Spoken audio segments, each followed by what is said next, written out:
Hello everybody. Now let's go to our Tuesday drawing session, and this time I'm choosing a very classic beauty.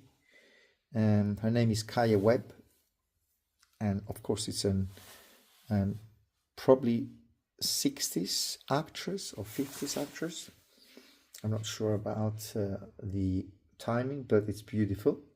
And what I like about this portrait is that it's very clear, the shadow and the light, very clear what's going on here. You have middle tone, the darkest tone is the hair, middle tone, and the light area of the face, and of course darker tone values on the neck. Now what we're going to start with, she's looking up, but also the head is tilted upwards. So I'm going to measure, well, first of all I'll start with this. See the whole kind of general drawing of the head, which is basically top of the head, chin, end of the hair. So take that the whole drawing of the head and treat it with a general line of the head,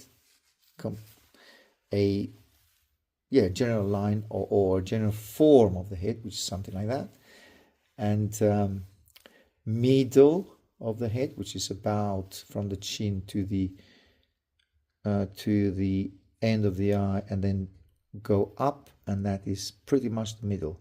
So chin to the end of the eye, and that from that point up there is middle. Then from that we're going to separate another on a quarter, half the middle and half of the middle of the top. Okay, and the neck, we'll treat it as a cylinder, a cylinder in its simplest form.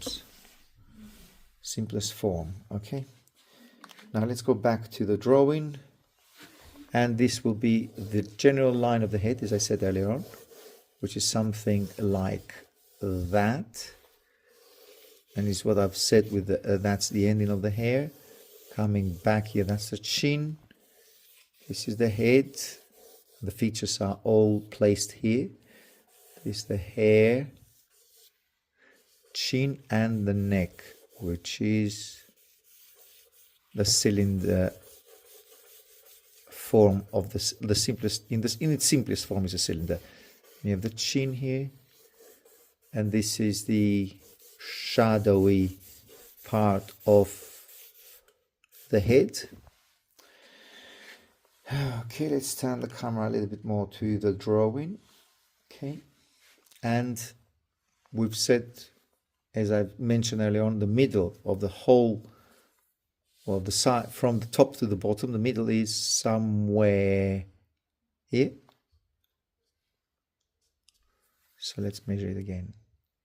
Here, there, yeah, and here is where the end of the eye will start or finish, if you like.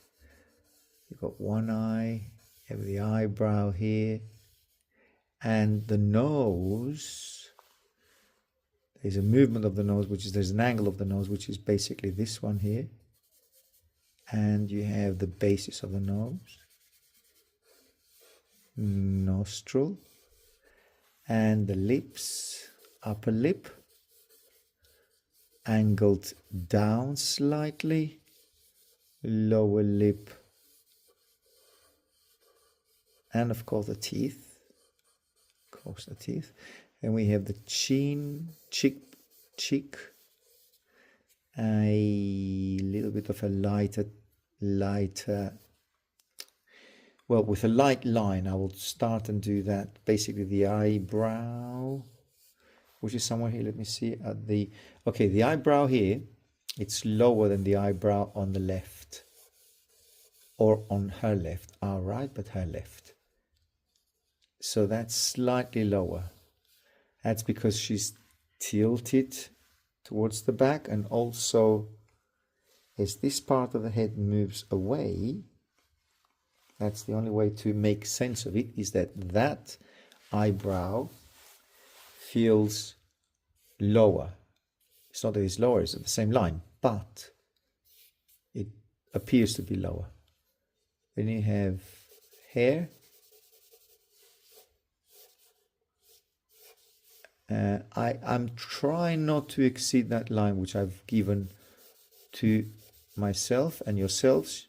Don't exceed that line, especially now. If the face doesn't make sense, which actually starts not making much sense, it's too long. End of the nose to the chin. So I better bring the nose down. If I bring the nose down, everything else will have to come down somehow. That's the upper eyelid. She's looking up. Pupil. But I don't want to change this. Or maybe that's where the problem is. Let me measure it again. Middle. Yes. You see, if the middle is that, I should have come up here. Okay, that was a mistake. But I'll try and move everything down as well. Or, well, actually the easiest thing is to move that up. So if that's the middle, move that up there. So bring the hair. That's an easier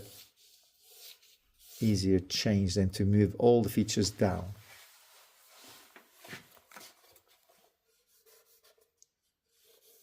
Eyebrow. Top of the head, hairline. Here we have a massive build-up of hair. It's a soft matter, so I don't want to go too dark. And the neck coming this way. A darker, much darker tone, or pretty much the same dark as the hair. And then get that shadow of the face on the right. Now, why I'm coming here and not doing the features? Well, in a way, it's an instinctive move, which is basically, if I sort out the shadow where it stands here, which is the side of the head, and the shadow of the head, which is very much clearly defined, then that will give me also will make my life easier, basically, to see where I am with the features, where I'm standing with the features. So now that I have that shadow here, I feel that the eye needs to come more to the right. You see, by leaving the features for a while and concentrating a little bit more on the shadows, sorts out other issues, which, as I found out earlier on, that the forehead was low, a little bit low, and things were not making much sense, and she was not looking like the original person, like the person pictured. Here you have the eye, that is a bit lower. The eyebrow here is a bit lower than the eye on the right. She's also looking up. Eyebrow. Move the tear duct down.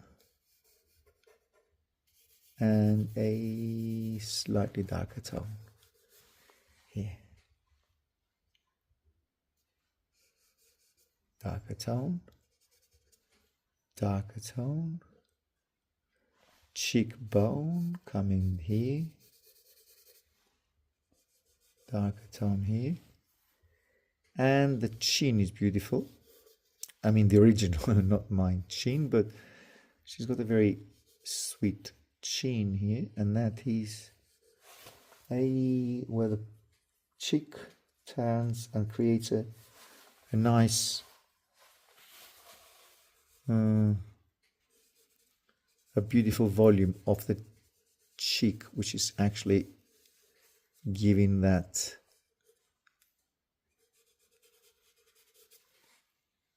volume here of the face and creating the smile on her face. So it's that particular turn of the cheek, a very, very, very soft turn. I need to look up That must be a name for that, smile for that. I bringing the cheek and creating that beautiful smile here. Okay, softer tone, and here I can come and do that a little bit softer, the darks, softening all the darks here. Okay, now having come so far, I think I need to do a little bit of a darker tonal value here to create a little bit of an angle on the nose and bringing the, or keeping the eyes looking upwards. That's a must.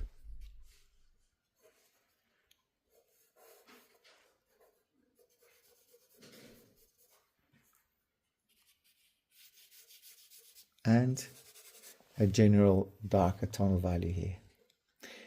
Now this is where the mouth, let me see a vertical line, from the tear duct, from the pupil to the mouth, it's that line there. So you do have that. That's where the mouth ends. And you have the lower lip.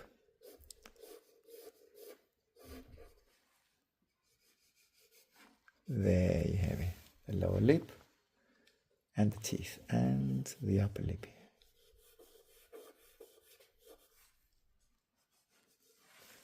There, okay. And the cheek, which is actually a turned. You have that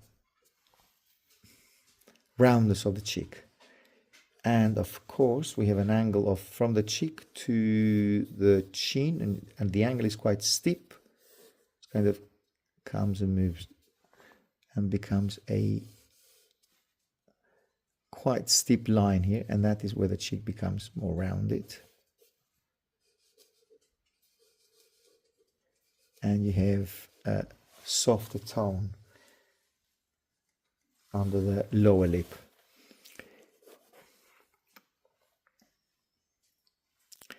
And here, lower lip, and I think, even though I can see where the eye is, the end of the eye is where the end of the lower lip is, or the lips, so I can push a little bit the mouth. I think she's got a bit slightly bigger mouth. So you see, all these things that we've done, the darks and the shadows, although they don't seem connected, but they actually help you create more of a correct vision or likeness. So all these darks, they do help to find out where your mistakes are. That's a build-up of shadow of right at the cheekbone here. And a darker tone which will define where the light is on the hair, and then softer hair. There we have it.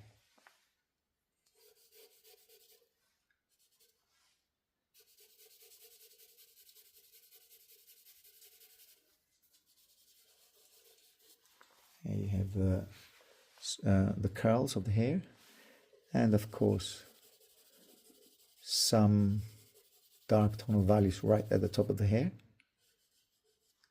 and that creates that beautiful shine of her hair and the curls here. Now, why I'm going at the hair? Because again, why I'm leaving the features. This is like a kind of a coping mechanism. So you're getting tired of measuring, and this is basically softening or your attention, or just giving attention to something which is lighter and not as hard to get or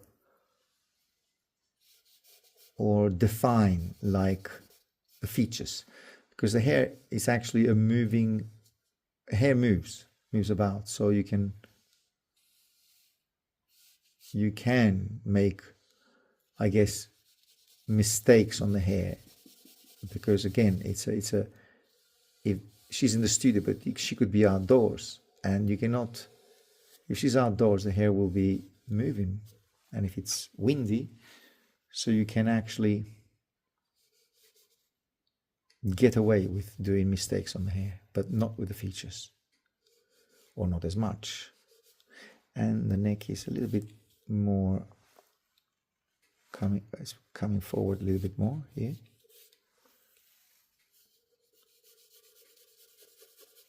And you have that dark tone on the neck here. And also, this is where the shadow ends. And here.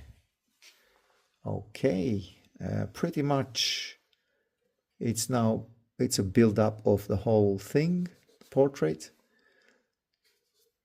Now, what this portrait is suffering from now, more than anything, is from the likeness. And this is what I'm trying to get now. And these are all anchor points. Now, anchor point is a point here on all this area where the attention of the viewer should be actually concentrated, or see, or put more attention than in other parts. And this is here, it's on the cheekbone. There. So build up that dark on the cheekbone, come down here.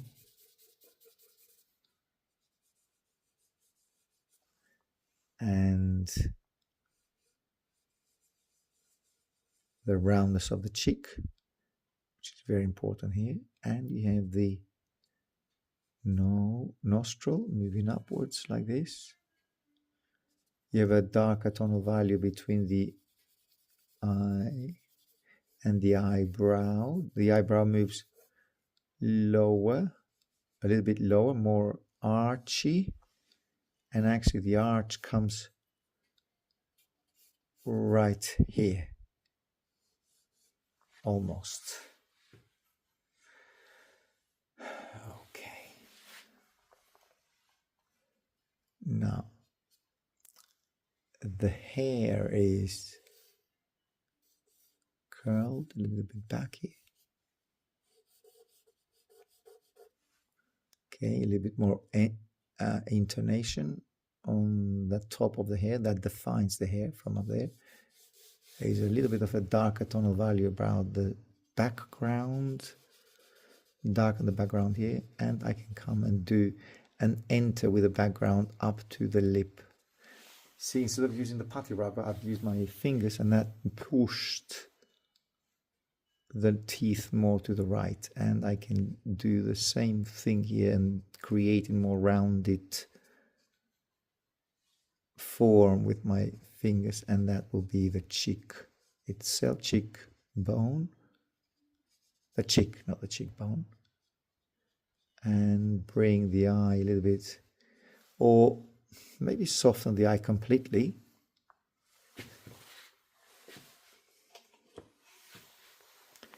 And maybe the cheek here, it's quite exceeds that form, and a little bit more here. Coming down, creating that line a little bit more defined.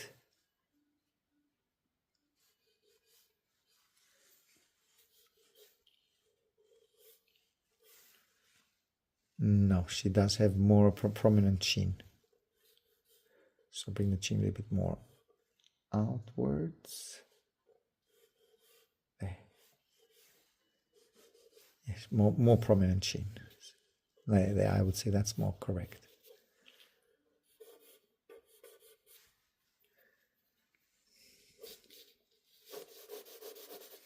And this is her dress.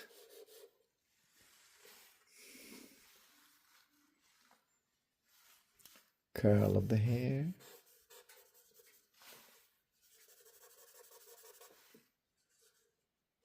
And some softer tonal values here. Okay, what I'm going to do now is, instead of just talking and sometimes talking nonsense, is that I will stop talking and recording myself doing all these changes of or the dark that I'm putting on here. And there's no need for me to talk now, so I can go and record myself on a hyperlapse so you can see what I'm doing, but there's no need for me to talk, basically. Okay, so I'll put it on a hyperlapse, and then maybe 30, that will be better than 60, and that's a technical term. So basically you can see on a slower version instead of going a very, very fast version of that.